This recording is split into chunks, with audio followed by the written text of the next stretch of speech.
누가 이런 곳에 이렇게 이쁜 아이를. 아가, 이제 괜찮을 거야. 조용한 법정에 한 소녀의 목소리가 울려 퍼집니다. 저 사람은 제 어머니가 아닙니다. 방청석이 술렁입니다. 카메라 플래시가 터집니다. 10살 소녀가 판사석을 또렷이 바라보며 말을 잇습니다. 하지만 저를 키워주신 분은 저 아버지입니다. 소녀의 손이 방청석 한 구석을 가리킵니다. 낡은 점퍼를 입은 한 남자가 눈물을 흘리며 고개를 떨구고 있습니다. 대체 무슨 일일까요?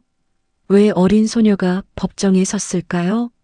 그리고 저 남자는 누구일까요? 이 놀라운 이야기의 시작이 궁금하시다면 잠시 구독 버튼을 눌러주세요. 세상 어디에도 없는 진짜 이야기를 매일 전해드립니다. 알림 설정까지 해두시면 놓치지 않으실 거예요. 자, 이제 시간을 10년 전으로 되돌려 보겠습니다. 모든 것은 한겨울 지하철 종착역에서 시작되었습니다. 2013년 12월 서울은 한파에 꽁꽁 얼어붙어 있었습니다. 지하철 2호선 종착역. 밤 11시가 넘은 시각, 마지막 열차가 천천히 플랫폼에 들어섭니다. 쇠바퀴가 레일을 문지르는 소리가 텅 빈 역사에 울려 퍼집니다. 운전석에서 내린 남자, 최철수. 50살의 베테랑 기관사입니다. 25년을 한 길만 걸어온 사람입니다. 검은색 제복 모자를 벗어 겨드랑이에 끼고 승강장을 걷습니다. 오늘도 무사히 끝났네. 혼잣말을 중얼거리며 열차 내부를 점검합니다. 좌석 및 선반 위 구석구석 빠짐없이 살핍니다. 승객이 두고 간 우산 한 개가 전부입니다. 철수는 우산을 들고 역무실로 향합니다. 형광등 불빛이 차가운 복도를 비춥니다. 구두 소리만 딱딱 울립니다. 유실물 보관소 앞에 섭니다. 낡은 철제 보관함이 벽을 따라 줄지어 서 있습니다. 열쇠를 꺼내 23번 함을 엽니다. 그 순간이었습니다. 으앙, 으앙. 희미하지만 분명한 울음소리가 들려옵니다. 철수의 손이 멈춥니다. 잘못 들었나 싶어 귀를 기울입니다. 으앙, 으앙. 이번엔 더 크게, 더 절박하게 들립니다. 심장이 쿵쾅거립니다. 열쇠 쥔 손이 떨립니다. 설마 이게 37번 함을 엽니다. 텅 비어 있습니다. 42번 함을 엽니다. 역시 비어 있습니다. 으앙, 으앙. 소리가 점점 가까워집니다. 51번 함 앞에 섭니다. 손이 떨려 열쇠가 자꾸 빗나갑니다. 세 번째 시도 끝에 자물쇠가 철컥 열립니다. 문을 여는 순간 철수는 그 자리에 얼어붙습니다. 보관함 안 낡은 담요에 쌓인 채 온몸을 떨며 우는 갓난아기가 있습니다. 얼굴은 울음으로 발갛게 달아올라 있습니다. 작은 주먹을 불끈 쥐고 있습니다. 맙소사. 철수는 떨리는 손으로 아기를 조심스럽게 안아 올립니다. 차갑습니다. 너무 차갑습니다. 얼마나 오래 여기 있었던 걸까요? 담요 속에서 무언가 바스락거립니다. 작은 종이 쪽지 하나가 떨어집니다. 철수는 한 손으로 아기를 안고 한 손으로 쪽지를 집어듭니다. 미안하다. 세 글자뿐입니다. 다른 건 아무것도 없습니다. 이름도 날짜도 이유도 없습니다.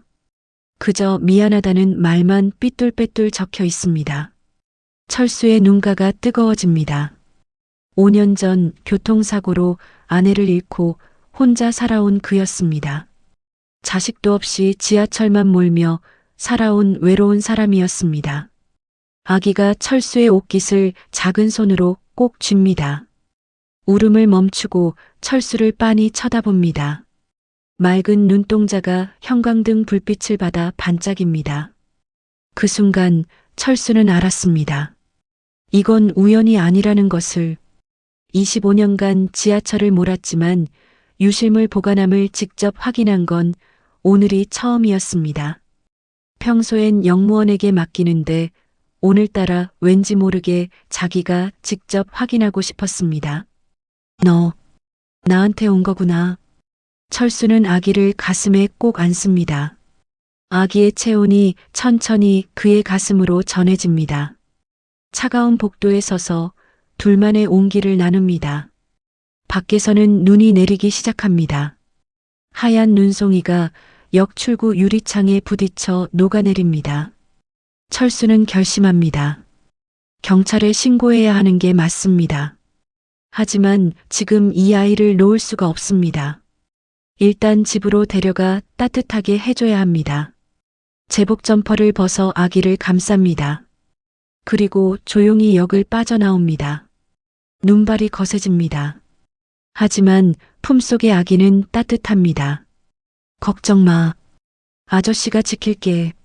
첫눈 내리는 밤, 한 남자와 한 아기의 운명이 지하철역에서 시작되었습니다.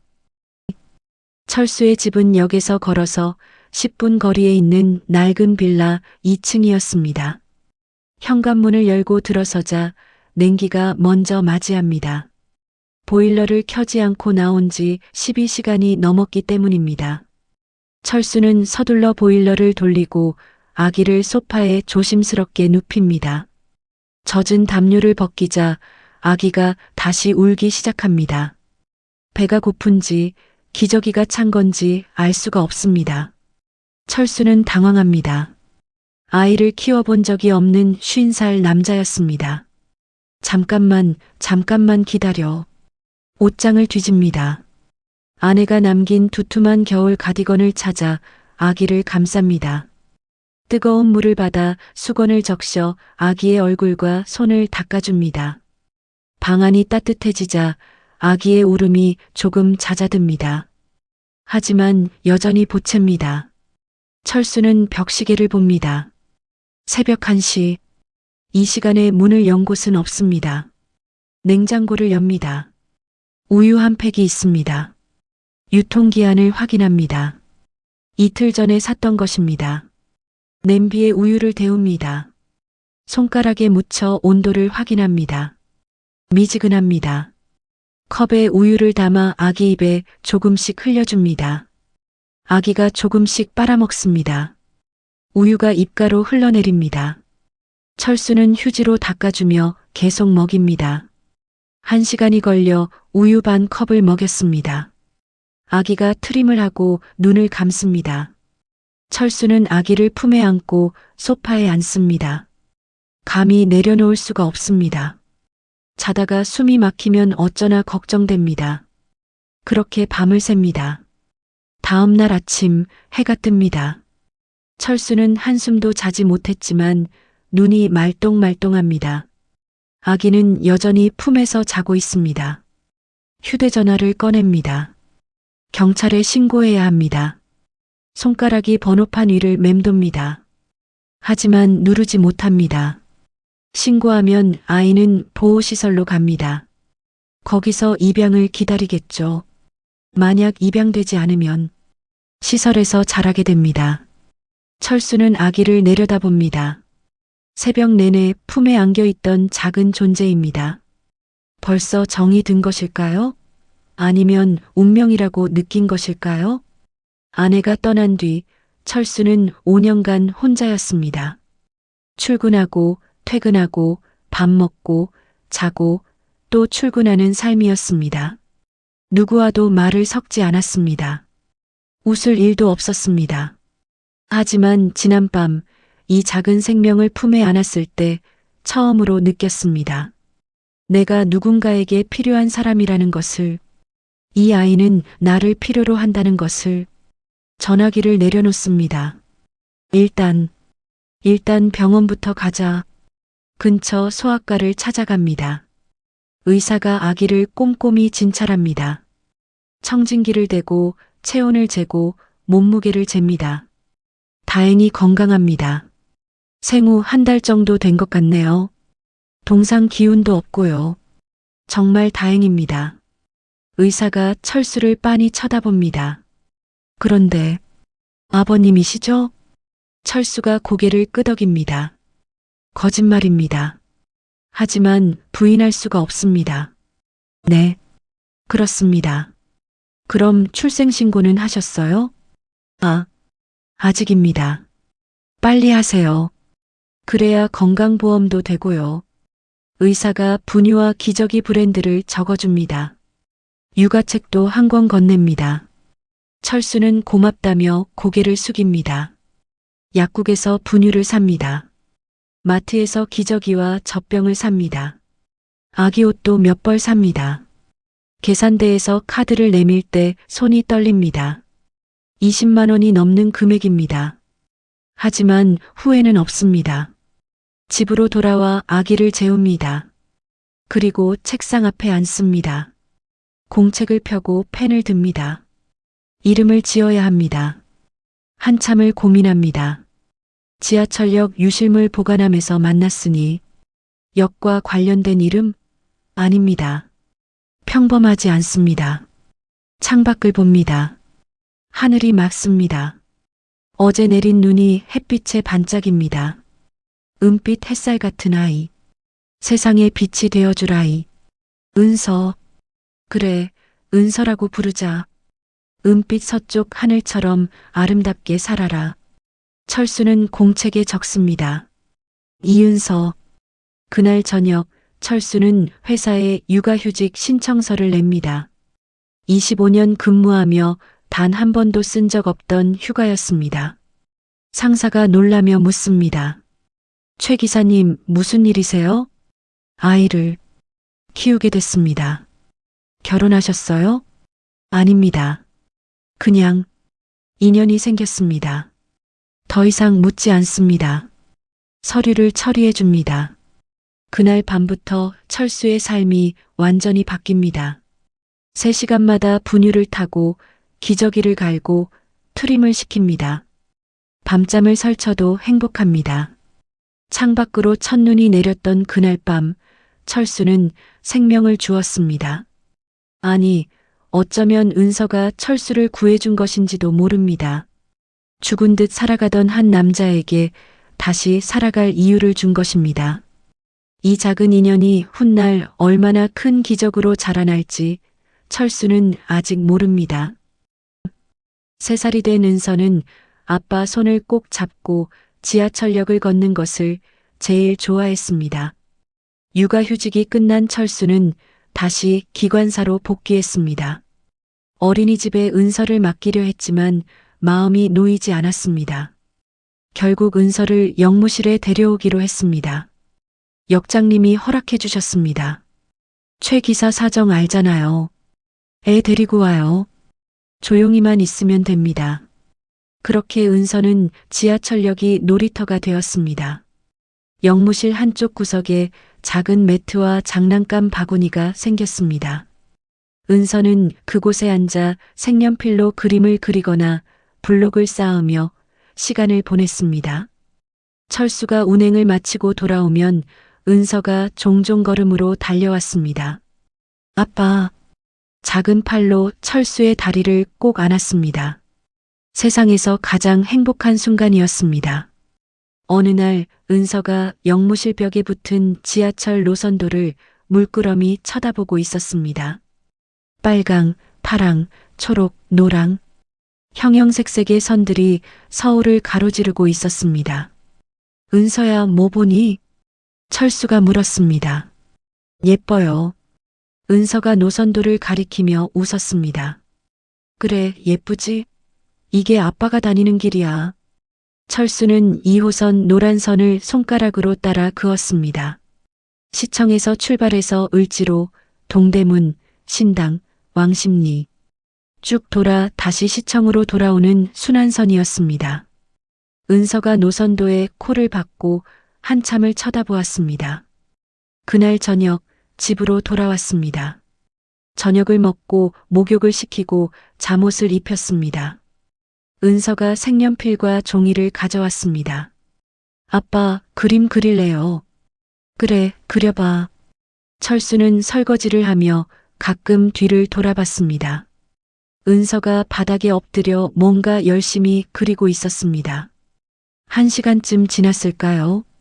은서가 종이를 들고 철수에게 왔습니다. 아빠, 다 그렸어요.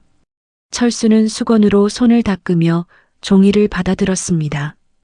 그 순간 손이 멈췄습니다. 종이 위에는 서울 지하철 노선도가 그려져 있었습니다. 물론 삐뚤빼뚤했습니다. 선도 곧지 않았습니다. 하지만 역 이름들이 적혀 있었습니다. 시청, 을지로, 동대문, 신당, 왕십리. 2호선의 모든 역이 순서대로 적혀 있었습니다. 은서야, 이거 어떻게 그린 거야? 오늘 봤잖아요. 벽에 있던 거요. 철수의 등줄기가 서늘해졌습니다.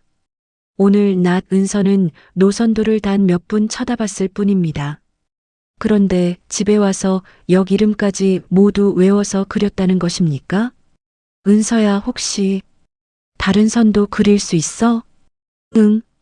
은서가 신나서 새 종이를 펴고 색연필을 집어들었습니다. 빨간 선, 파란 선, 초록 선.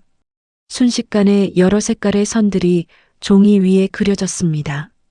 10분 후 은서는 서울 지하철 9개 노선을 모두 그려냈습니다. 물론 정확하지는 않았습니다. 3살 아이의 그림이었으니까요. 하지만 역 이름 순서, 환승역까지 모두 기억하고 있었습니다. 철수는 은서를 안아 올렸습니다. 작은 몸이 두 팔에 안깁니다. 우리 은서, 정말 똑똑하구나. 은서가 까르르 웃었습니다. 자기가 뭘 대단한 일을 한 건지 모르는 표정이었습니다. 그날 밤 은서를 재운 뒤 철수는 한참을 그림을 들여다봤습니다. 이건 보통이 아니야. 기억력이 좋은 정도가 아니었습니다. 공간을 그대로 머릿속에 저장하는 능력 같았습니다. 다음 날부터 철수는 조심스럽게 은서를 관찰했습니다. 마트에 갔다가 돌아올 때 은서에게 물었습니다. 은서야, 우리 어떻게 왔었지? 은서가 주저없이 대답했습니다. 집 나와서 왼쪽으로 가다가 횡단보도 건너고 오른쪽으로 꺾어서 쭉 가다가 또 왼쪽으로 돌았어요. 그 다음에 큰 건물 지나서 마트 왔어요. 완벽했습니다. 단 한 번 온 길을 정확히 기억했습니다. 공원에 갔을 때도 마찬가지였습니다. 미로처럼 복잡한 산책로를 돌아다녔는데 은서는 정확히 원래 자리로 돌아왔습니다. 아빠, 여기서 오른쪽으로 가면 우리 처음 출발한 데예요. 맞았습니다. 철수는 확신했습니다. 은서에게는 특별한 능력이 있다는 것을. 하지만 어떻게 해야 할지 몰랐습니다. 그냥 건강하게만 자라다오. 철수는 은서의 머리를 쓰다듬었습니다. 영재교육? 조기교육? 그런 건 철수의 관심사가 아니었습니다. 그저 이 아이가 웃으며 자라는 것만이 바람이었습니다. 하지만 은서의 능력은 숨겨질 수 없는 것이었습니다. 곧 세상이 이 아이를 주목하게 될 것입니다. 그날은 아직 멀지 않았습니다. 은서가 7살이 되던 해봄, 한 통의 전화가 걸려왔습니다. 여보세요, 최철수 씨 댁 맞으시죠? 저는 KBS 어린이 퀴즈왕 프로그램 작가인데요. 철수는 전화를 받으며 고개를 갸웃했습니다. 네, 무슨 일이시죠? 은서 양 담임 선생님께 연락을 받았습니다. 은서 양이 학교에서 지리 시간에 보여준 능력이 정말 놀랍다고 하시더라고요. 혹시 프로그램 출연 의향 있으실까요? 철수는 잠시 망설였습니다. 은서를 세상에 드러내고 싶지 않았습니다. 조용히 평범하게 키우고 싶었습니다. 하지만 은서는 달랐습니다. 아빠, 나 해보고 싶어요. 친구들한테 자랑하고 싶어요. 은서의 반짝이는 눈을 보니 거절할 수가 없었습니다. 녹화 당일 방송국 스튜디오는 밝은 조명으로 가득했습니다. 어린이 참가자 6명이 무대에 올랐습니다. 은서는 제일 작았습니다. 다른 아이들은 초등학교 고학년이었지만 은서는 1학년이었습니다. 자, 첫 번째 문제입니다. 사회자가 큰 화면을 가리켰습니다. 서울 지도가 나타났습니다. 하지만 역 이름이 모두 지워져 있었습니다.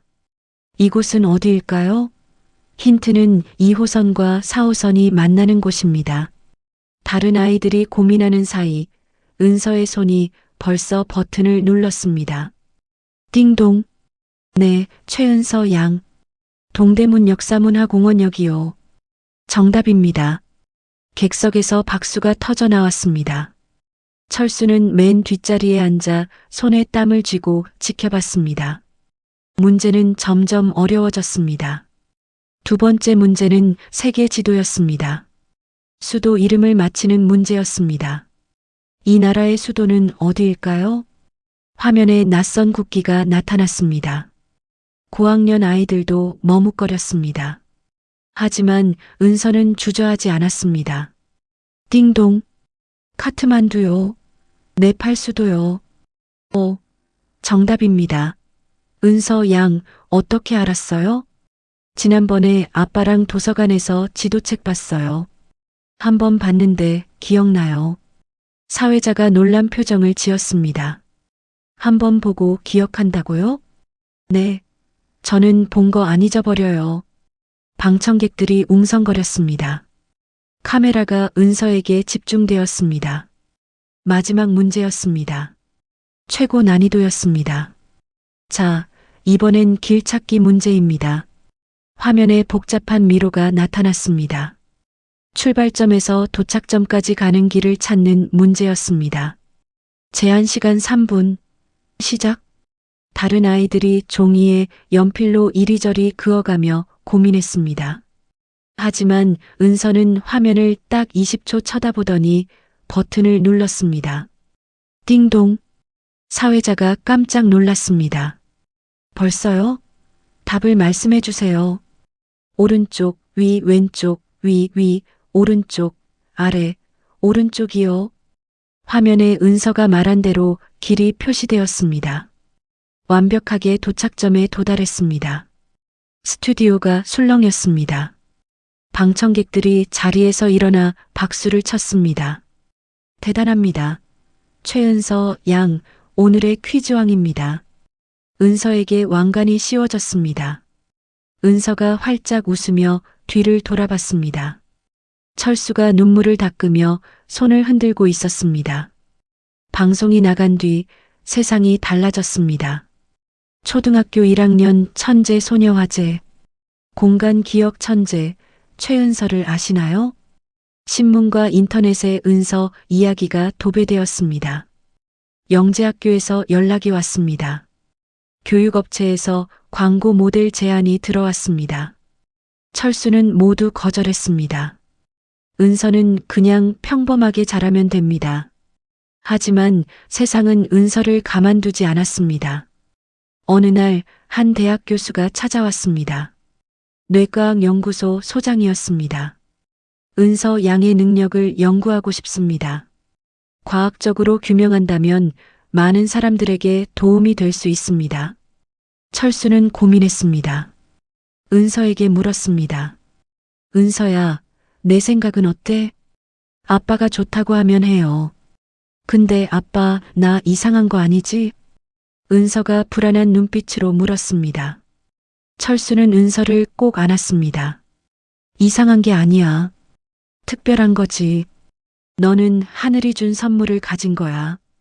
그렇게 은서는 대학 연구소에서 검사를 받았습니다. 결과는 놀라웠습니다. 공간 기억 능력이 일반인의 100배 이상입니다. 그리고 본 것을 사진처럼 저장하는 능력도 있습니다. 의학적 용어로는 하이퍼타임시아와 유사합니다. 교수가 철수에게 설명했습니다. 이 아이는 정말 특별합니다. 한국에, 아니 세계에서도 손에 꼽을 능력입니다. 철수는 복잡한 심정이었습니다. 자랑스러우면서도 걱정되었습니다. 이 능력이 은서에게 축복일지 짐이 될지 알 수 없었습니다. 그날 밤 은서와 단둘이 앉았습니다. 아빠, 나 왜 이렇게 태어난 거야? 다른 애들이랑 다른 것 같아서 가끔 무서워. 철수는 은서의 손을 꼭 잡았습니다. 은서야, 너는 특별하게 태어났어. 그건 누군가를 돕기 위해서야. 아빠는 믿어. 내가 이 능력으로 좋은 일 할 거라고. 은서가 고개를 끄덕였습니다. 눈물이 글썽였지만 웃으려 애썼습니다. 철수는 몰랐습니다. 이 능력이 정말로 누군가를 구하게 될 거라는 것을. 그것도 은서 자신과 철수 그리고 잃어버린 가족을 찾아주게 될 거라는 것을. 운명의 시계가 째깍째깍 돌아가고 있었습니다. 은서가 10살이 되던 해 한 방송국에서 다큐멘터리 제작 제안이 들어왔습니다. 기억의 천재 최은서의 이야기. 그 시작을 찾아서 철수는 처음엔 거절하려 했습니다. 하지만 PD가 간곡히 부탁했습니다. 은서 양 같은 아이들에게 희망을 주고 싶습니다. 그리고 혹시 은서 양의 친부모님이 보실 수도 있지 않을까요? 그 말에 철수의 마음이 흔들렸습니다. 사실 그도 궁금했습니다. 은서를 낳은 사람은 누구일까? 왜 버렸을까? 지금은 어떻게 살고 있을까? 은서에게 물었습니다. 내 진짜 엄마 아빠를 찾고 싶니? 은서가 고개를 저었습니다. 아니요. 아빠가 진짜 아빠예요. 근데 나를 낳은 사람이 왜 날 버렸는지는 궁금해요. 그렇게 다큐멘터리 촬영이 시작되었습니다. 카메라는 은서의 일상을 담았습니다. 학교 가는 모습, 친구들과 노는 모습, 집에서 아빠와 저녁 먹는 모습, 그리고 인터뷰가 시작되었습니다. 은서 양 자신이 어떻게 발견됐는지 알고 있나요? 네. 아빠가 말씀해 주셨어요. 지하철역 유실물 보관함에서 발견됐대요. 그때 기분이 어땠어요? 처음엔 슬펐어요. 왜 나를 버렸을까 했어요. 근데 지금은 아빠를 만나게 해준 것 같아요. 은서의 눈에 눈물이 맺혔습니다. 철수도 카메라 뒤에서 눈시울을 붉혔습니다. 촬영팀은 그날의 현장을 찾아갔습니다. 지하철 2호선 종착역, 유실물 보관소, 여기가 은서 양이 발견된 곳입니다. 2013년 12월 어느 겨울 밤이었습니다. 카메라가 낡은 보관함을 비췄습니다. 51번 함 지금도 그대로 있었습니다. 은서가 보관함 앞에 섰습니다. 작은 손으로 문을 쓰다듬었습니다. 여기가 내가 처음 있던 곳이구나. PD가 지하철 공사에 요청했습니다. 혹시 10년 전 CCTV 자료가 남아 있을까요? 지하철 공사 담당자가 고개를 저었습니다. 오래된 자료라 대부분 삭제됐을 겁니다. 보관 기간이 6개월이거든요. 하지만 한번 찾아보겠습니다. 다큐멘터리가 방송되었습니다. 시청률이 높았습니다. 사람들이 은서의 이야기에 눈물을 흘렸습니다. 댓글이 쏟아졌습니다. 은서야, 넌 버려진 게 아니야. 하늘이 최 기사님한테 보낸 거야. 이렇게 착한 아이를 버린 부모가 누구야? 양심이 있나? 그리고 방송 이틀 뒤 지하철 공사에 한 통의 전화가 걸려왔습니다. 저 10년 전에 그 역에서 일했던 사람입니다. 그날 밤 제가 봤어요. 담당자가 급히 물었습니다. 무엇을 보셨습니까? 후드 쓴 여자가 보관함에 뭔가 넣는 걸 봤어요. 이상하다 싶었는데 그게 아기였을 줄은 몰랐어요. 제가 그때 신고했어야 하는데 목소리가 떨렸습니다. 그리고 그날 CCTV가 분명 작동하고 있었어요. 백업 서버에 자료가 남아있을 거예요. 지하철 공사는 즉시 백업 서버를 뒤졌습니다. 오래된 하드디스크가 창고에서 발견되었습니다. 먼지를 털어내고 데이터를 복구했습니다. 그리고 마침내 10년 전 그날 밤의 영상이 재생되었습니다. 흑백 화면, 낮은 화질. 하지만 분명히 보였습니다. 밤 10시 45분.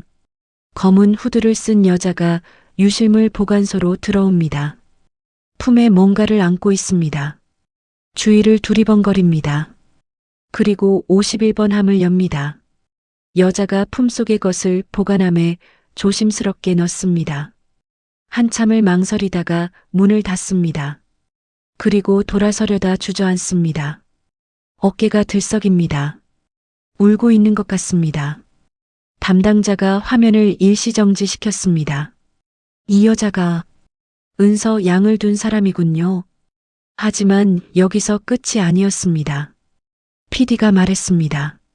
다른 각도 카메라도 확인해 보세요. 승강장 쪽 카메라요. 기술자가 다른 파일을 열었습니다. 같은 시각 승강장을 비추는 카메라였습니다. 화면에 놀라운 장면이 펼쳐졌습니다.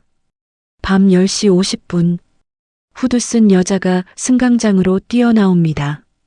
뒤에서 검은 정장을 입은 남자가 쫓아옵니다. 여자가 도망치려 합니다. 하지만 남자가 따라잡습니다. 그리고 다음 순간 믿기지 않는 일이 벌어집니다. 남자가 여자를 밉니다. 여자의 몸이 균형을 잃습니다. 선로 쪽으로 휘청입니다. 여자가 떨어집니다. 화면이 흔들립니다. 전동차가 들어옵니다. 담당자들이 숨을 죽였습니다. 이건 살인입니다. PD가 떨리는 손으로 휴대폰을 꺼냈습니다. 지금 즉시 경찰에 신고해야 합니다. 그날 밤 10년 묵은 비밀이 세상 밖으로 나왔습니다. 은서를 버린 것이 아니었습니다. 은서를 지킨 것이었습니다. 누군가로부터 도망치다가 마지막 순간 아기를 안전한 곳에 숨긴 어머니, 그리고 그 어머니를 죽인 남자. 철수는 뉴스를 보며 온몸이 떨렸습니다. 은서를 꼭 안았습니다. 은서야, 내 엄마는 널 지키려다 돌아가신 거야. 은서가 눈물을 흘렸습니다. 엄마, 미안해요. 엄마가 날 버렸다고 생각했어요. 아니야. 엄마는 끝까지 널 지킨 거야. 그날 밤 경찰이 수사를 시작했습니다. 10년 전 미제 사건 파일이 다시 열렸습니다. 그리고 은서의 운명이, 철수의 운명이, 그리고 숨겨진 누군가의 운명이 다시 움직이기 시작했습니다. 진실을 향한 긴 여정이 이제 막 시작된 것입니다. 경찰은 10년 전 CCTV 영상을 토대로 수사를 시작했습니다. 먼저 피해자를 찾아야 했습니다. 10년 전 그날 지하철역 인근에서 신원 미상의 교통사고 사망 사건이 있었습니다. 경찰은 두 사건을 연결했습니다. 피해자의 DNA를 은서와 대조했습니다. 결과가 나왔습니다. 모녀관계 일치율 99.9%입니다. 은서의 친모가 밝혀진 것입니다. 신원은 한지원, 당시 32살, 대한건설 창업주 한석주 회장의 외동딸이었습니다. 철수는 신문 기사를 보며 숨이 막혔습니다. 대한건설, 국내 건설사 순위 3위 안에 드는 대기업이었습니다. 은서가 재벌가 아이였어? 하지만 더 큰 충격은 그 다음이었습니다. 경찰이 CCTV 속 남자를 추적했습니다. 얼굴은 흐릿했지만 체형과 옷차림에서 단서를 찾았습니다. 그리고 한지원의 주변 인물을 조사했습니다. 한지원은 10년 전 중견기업 회장 아들 강민수와 결혼한 상태였습니다. 하지만 결혼 1년 만에 실종되었습니다. 당시 경찰은 가출로 처리했습니다. 강민수를 조사했습니다. 그는 현재 대한건설 대표이사였습니다. 장인이 뇌졸중으로 쓰러진 후 경영권을 넘겨받았다고 했습니다. 경찰이 강민수를 불러 조사했습니다. 10년 전 12월 30일 어디 계셨습니까? 집에 있었습니다. 아내가 가출해서 찾고 있었습니다. 목격자 진술에 의하면 당신이 아내를 뒤쫓았다는 증언이 있습니다. 말도 안 됩니다. 증거가 있습니까? 경찰이 CCTV 영상을 틀었습니다. 강민수의 얼굴이 굳었습니다. 체포영장이 발부되었습니다. 강민수는 살인 혐의로 구속되었습니다. 뉴스가 터졌습니다. 대한건설 대표 10년 전 아내 살해 혐의 구속. 피해자 한지원 갓난아기 남기고 사망. 은서가 재벌가 상속녀라는 사실도 알려졌습니다. 철수의 집 앞에 기자들이 몰려들었습니다. 플래시가 터졌습니다. 질문이 쏟아졌습니다. 은서 양은 대한건설 상속녀인데 앞으로 어떻게 하실 겁니까? 철수가 은서를 감싸며 말했습니다. 은서는 제 딸입니다. 그것만 알아주십시오. 하지만 세상은 가만두지 않았습니다. 어느 날 한 통의 전화가 걸려왔습니다. 최철수 씨 댁 맞습니까? 저는 요양병원 간호사인데요. 한석주 회장님께서 은서 양을 꼭 만나고 싶다고 하십니다. 철수가 깜짝 놀랐습니다. 한석주 회장님이 살아계십니까? 네. 뇌졸중으로 10년째 입원 중이십니다. 말씀도 잘 못하시고요. 그런데 뉴스를 보시고 계속 손녀를 찾으신다고. 철수는 은서와 함께 요양병원을 찾아갔습니다. 1인실 병실. 휠체어에 앉은 노인이 창밖을 바라보고 있었습니다.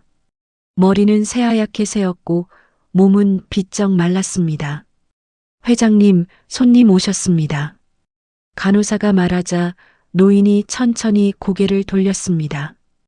은서를 봤습니다. 노인의 눈이 커졌습니다. 떨리는 손을 들어 은서를 가리켰습니다. 지원이. 목소리가 갈라졌습니다. 눈물이 주르륵 흘러내렸습니다. 은서가 조심스럽게 다가갔습니다. 할아버지, 저예요.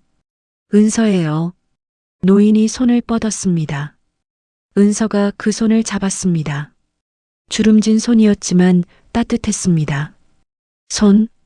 손녀. 찾았다.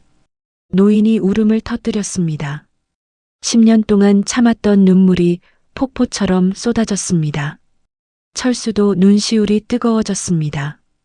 이 노인은 10년간 딸의 죽음도 모른 채, 손녀의 존재도 모른 채 이곳에 갇혀 있었던 것입니다. 간호사가 설명했습니다. 회장님은 10년 전 갑자기 쓰러지셨어요. 사위분이 이곳에 입원시켰고요. 면회도 거의 없으셨습니다. 철수가 이를 악물었습니다. 강민수는 장인을 가두고 회사를 차지한 것입니다. 한석주 회장이 떨리는 손으로 은서의 얼굴을 쓰다듬었습니다. 닮았다. 지원이. 똑같다. 은서가 할아버지 손을 꼭 잡았습니다. 할아버지, 저 잘 지냈어요. 아빠가 저를 키워주셨어요. 은서가 철수를 가리켰습니다. 한석주가 철수를 바라봤습니다. 그리고 고개를 깊이 숙였습니다. 고맙습니다.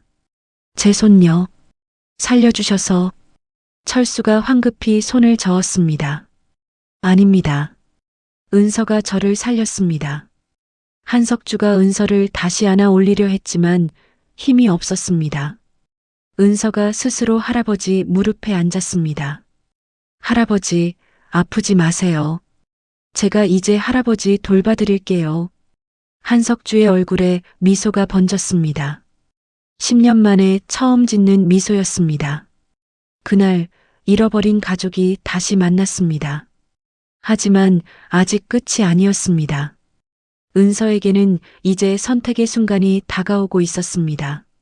재벌가의 상속녀로 살 것인가, 아니면 최 기사의 딸로 남을 것인가. 하지만 은서는 이미 답을 알고 있었습니다. 피보다 진한 것은 함께한 시간이라는 것을, 그리고 진짜 가족은 핏줄이 아니라 사랑으로 이어진다는 것을. 그리고 10년이 흘렀습니다. 20세가 된 은서는 명문대 지리학과를 수석으로 졸업했습니다. 그리고 대한건설 도시개발 본부장으로 입사했습니다. 회의실에 임원들이 모였습니다. 은서가 앞에 섰습니다. 검은색 정장을 입은 모습이 당당했습니다. 자, 서울 지하철 역세권 개발 프로젝트를 설명드리겠습니다. 은서가 리모컨을 눌렀습니다. 거대한 스크린에 3차원 지도가 떴습니다. 서울 전체가 입체로 펼쳐졌습니다. 저는 서울 지하철 294개역의 반경 500m 내 모든 건물, 유동인구, 상권 데이터를 분석했습니다. 임원 한 명이 놀라며 물었습니다. 본부장님, 이 데이터를 언제 다 조사하셨습니까? 조사한 게 아닙니다. 제 머릿속에 있습니다. 은서가 허공에 손을 그었습니다. 홀로그램이 따라 움직였습니다. 예를 들어 2호선 종착역. 현재 유동인구는 하루 평균 3만 2천 명. 주변 오피스 빌딩 12개, 주거단지 8개. 하지만 문화시설은 전무합니다. 화면이 바뀌었습니다. 설계도가 나타났습니다. 이곳에 복합 문화 공간을 만들 겁니다. 이름은 희망 플라자입니다. 희망 플라자? 네. 제가 처음 세상과 만난 곳이니까요. 회의실이 조용해졌습니다. 모두가 은서의 과거를 알고 있었습니다. 이곳은 단순한 상업시설이 아닙니다. 어려운 처지의 청소년들에게 무료 교육을 제공하고 노숙인들에게 일자리를 주는 공간입니다. 그리고 수익은 모두 사회에 환원합니다. 한 임원이 고개를 가로저었습니다. 본부장님, 그건 사업이 아니라 자선 사업입니다. 수익이 나지 않으면 은서가 단호하게 말했습니다. 수익은 납니다. 제 계산으론 연 6% 이상입니다. 그리고 우리 회사 이미지 가치는 돈으로 환산할 수 없습니다. 회의가 끝났습니다. 프로젝트는 만장일치로 통과되었습니다. 2년 후 희망 플라자가 완공되었습니다. 개관식 날 은서는 유실물 보관소가 있던 자리에 섰습니다. 그곳은 이제 밝은 로비로 바뀌어 있었습니다. 벽에는 동판이 걸려 있었습니다. 이곳에서 시작된 기적을 기억하며 최은서, 은서 옆에 철수가 서 있었습니다. 이제 60세가 된 철수는 여전히 지하철 기관사 제복을 입고 있었습니다. 아빠, 은퇴하셔도 되는데 왜 계속 일하세요? 철수가 웃었습니다. 이게 내 삶이야. 그리고 너를 처음 만난 곳이잖아. 어떻게 떠나니? 은서가 철수의 팔짱을 꼈습니다. 아빠는 정말 세상에서 제일 고집센 사람이에요. 그날 저녁 은서는 휠체어를 탄 한석주 회장과 함께 펜트하우스 거실에 앉아 있었습니다.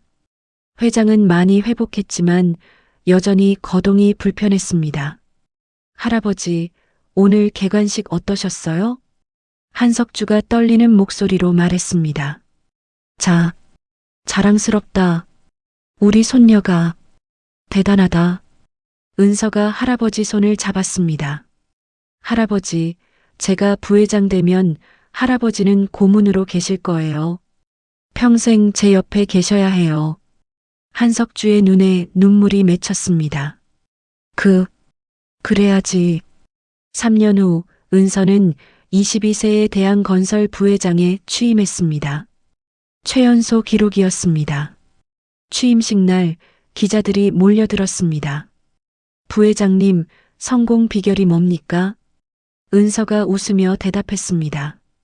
저를 버리지 않은 아버지, 그리고 저를 지키려다 돌아가신 어머니, 두 분 덕분입니다. 카메라 플래시가 터졌습니다. 그날 밤 은서는 최 기사와 단둘이 지하철을 탔습니다. 2호선 막차였습니다. 둘은 나란히 앉아 창밖을 바라봤습니다. 어둠 속을 달리는 지하철, 불빛이 스쳐 지나갔습니다. 아빠, 기억하세요? 제가 3살 때 여기서 노선도 외운 거? 철수가 고개를 끄덕였습니다. 그럼, 그때 너무 놀라서 우리 딸 천재구나 했지. 은서가 철수의 어깨에 머리를 기댔습니다. 저 그때는 몰랐어요. 이 능력이 사람을 살리는 데 쓰일 줄은요. 철수가 은서의 머리를 쓰다듬었습니다. 넌 이미 많은 사람을 살리고 있어. 희망 플라자에서 일자리 찾은 사람만 100명이 넘잖아. 은서가 눈을 감았습니다. 지하철 흔들리는 소리가 자장가 같았습니다. 아빠, 전 평생 아빠 딸로 살 거예요. 부회장이 되어도 회장이 되어도요. 철수의 눈가가 뜨거워졌습니다. 나도 평생 내 아빠다. 세상 누가 뭐래도. 지하철이 종착역에 도착했습니다. 두 사람은 손을 잡고 내렸습니다. 플랫폼에 서서 둘은 유실물 보관소가 있던 곳을 바라봤습니다. 이제는 희망 플라자 안내판이 서 있었습니다. 22년 전 그 추운 겨울밤 이곳에서 기적이 시작되었습니다. 버려진 아기와 외로운 기관사의 만남. 그리고 지금 그 기적은 수많은 사람들에게 희망으로 번져나가고 있었습니다. 은서의 이야기는 이제 전설이 되었습니다. 쓰레기통이 아닌 보관함에서 발견된 아기, 천재적 기억력으로 사업을 일으킨 여성, 그리고 핏줄보다 사랑이 더 진하다는 것을 증명한 가족. 하지만 은서는 알고 있었습니다. 자신의 진짜 이야기는 화려한 성공이 아니라는 것을. 진짜 이야기는 매일 아침 지하철을 모는 아버지와 함께 먹는 아침밥, 휠체어 탄 할아버지와 나누는 저녁 시간, 그 평범한 일상 속에 있다는 것을, 그리고 그것이 가장 큰 행복이라는 것을. 그리고 다시 법정으로 돌아갑니다. 10살이었던 은서가 증인석에 섰던 그날, 강민수 살인 사건 재판이었습니다. 검사가 물었습니다. 증인, 피고인을 아십니까? 은서가 강민수를 똑바로 쳐다봤습니다. 강민수는 고개를 숙이고 있었습니다. 모릅니다. 하지만 그 사람이 제 엄마를 죽였다는 건 압니다. 방청석이 술렁거렸습니다. 검사가 계속 물었습니다. 증인은 사건 당일시 CCTV를 직접 분석했다고 들었습니다. 설명해 주시겠습니까? 은서가 천천히 말했습니다. 저는 본 것을 잊지 않습니다. CCTV 영상 속 승강장 모습도 완벽히 기억합니다. 남자가 엄마를 민 각도, 엄마가 떨어진 위치, 모두 제 머릿속에 있습니다. 은서가 허공에 손을 그었습니다. 엄마는 도망치려 했어요. 하지만 그 사람이 막았어요. 그리고 밀었어요. 은서의 목소리가 떨렸습니다. 엄마는 마지막 순간까지 절 지키려 했어요. 저를 안전한 곳에 숨기고 도망치려 했어요.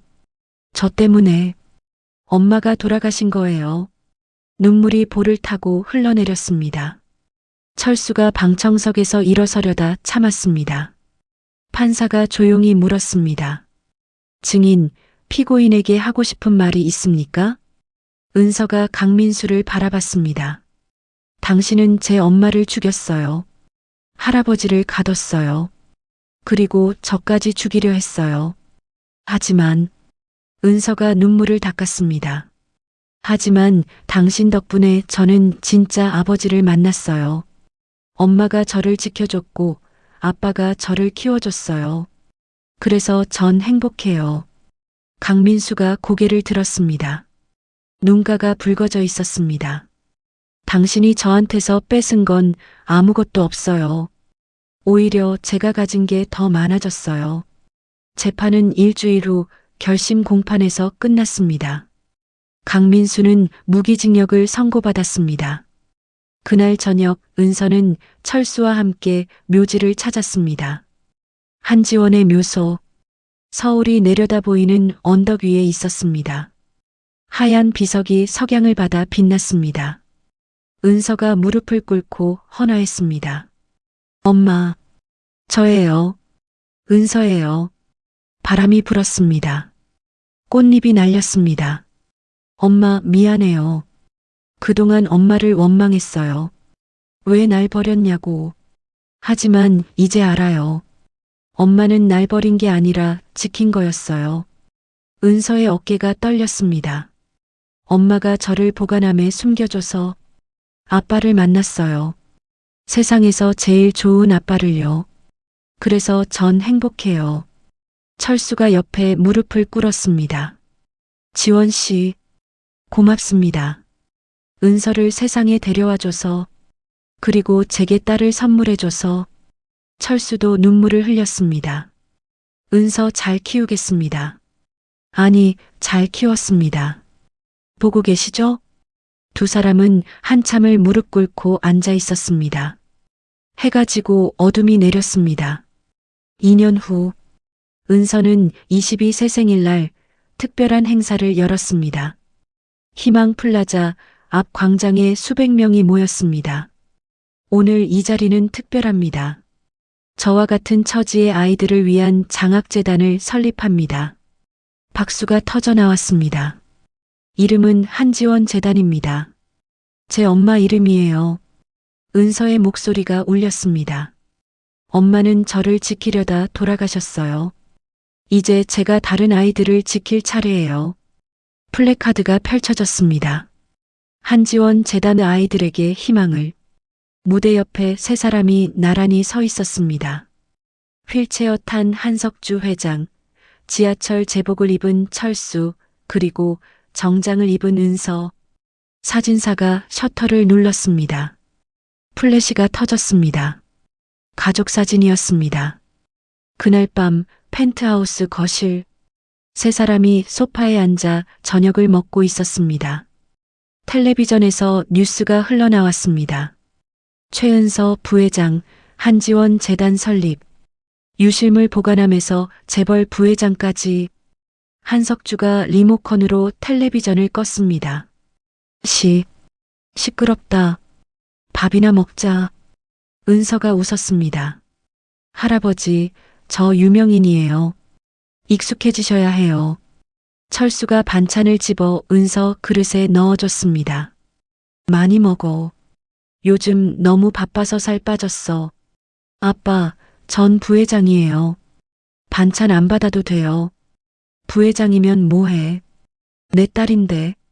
세 사람이 웃었습니다. 펜트하우스 거실에 웃음소리가 가득 찼습니다. 벽에는 세 장의 사진이 나란히 걸려 있었습니다. 첫 번째 사진 유실물 보관함 앞에서 아기를 안고 있는 철수. 두 번째 사진 7살 은서가 지하철 노선도를 그리는 모습. 세 번째 사진 오늘 찍은 가족 사진. 세 사람이 함께 웃고 있는 모습. 은서가 사진을 보며 말했습니다. 할아버지, 아빠, 전 세상에서 제일 행복한 사람이에요. 한석주가 은서의 손을 잡았습니다. 우리도 행복하다. 철수도 은서의 다른 손을 잡았습니다. 우리 셋이 함께라서 행복해. 창밖으로 서울 야경이 펼쳐져 있었습니다. 지하철 불빛이 도시를 가로지르며 흘러갔습니다. 12년 전 추운 겨울밤 유실물 보관함에서 시작된 기적. 버려진 것이 아니라 지켜진 생명. 그 생명이 이제 수많은 사람들에게 희망이 되어 빛나고 있었습니다. 은서의 이야기는 이렇게 말해줍니다. 가족은 피가 아니라 사랑으로 만들어진다는 것. 버려졌다고 생각한 순간이 실은 새로운 시작이었다는 것. 그리고 가장 어두운 밤에도 기적은 일어난다는 것을. 오늘도 은서는 지하철을 탑니다.